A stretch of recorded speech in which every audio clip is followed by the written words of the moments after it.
What's up, gang? Welcome to another episode of The Grind. Get ready. It's a new day.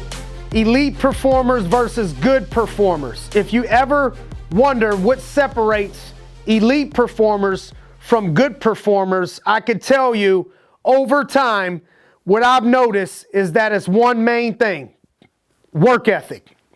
In the NFL, everyone is good. It's the ones that outwork everyone over time that separate themselves over the long haul.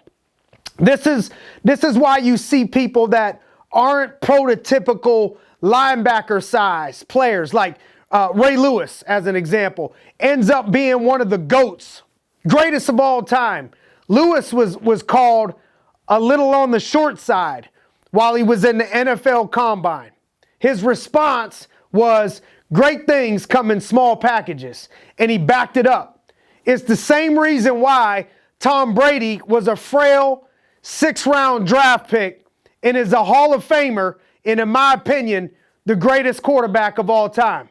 This is even more true in business. It's the person who's willing to separate themselves by outworking people over time. That's the person that ends up getting to the elite levels and stays there, not just shows up once or twice. Growth stops when you lose the tension from where you're at and where you can be. Stretching is what makes a rubber band valuable.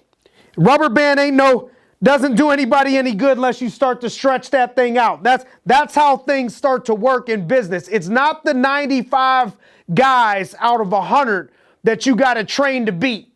You got to stretch yourself. It's the 1 out of 100 that you need to outwork in order to be the best.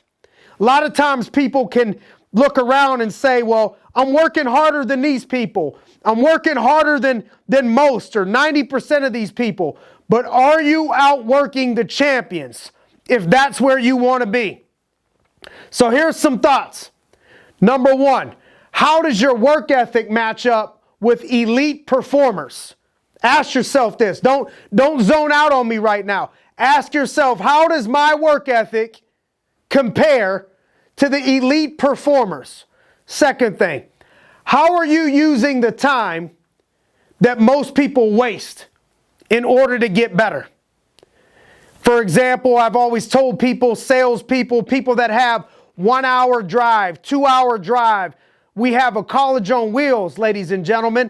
That's an hour or 2 hours for you to listen to books, audio books, podcasts, and use the time that everybody else wastes. Third thing, are your goals written down with an action plan?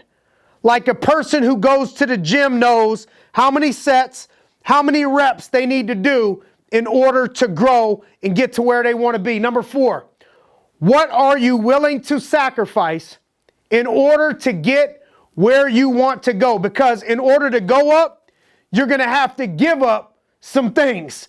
And so you got to figure out, what is it that I'm willing to give up in order to go up? And so let's aim this week not to just be good performers in whatever our mission is, but to be elite performers. And I'll see you on top. Thanks for joining us on another episode of The Grind. Get ready. It's a new day.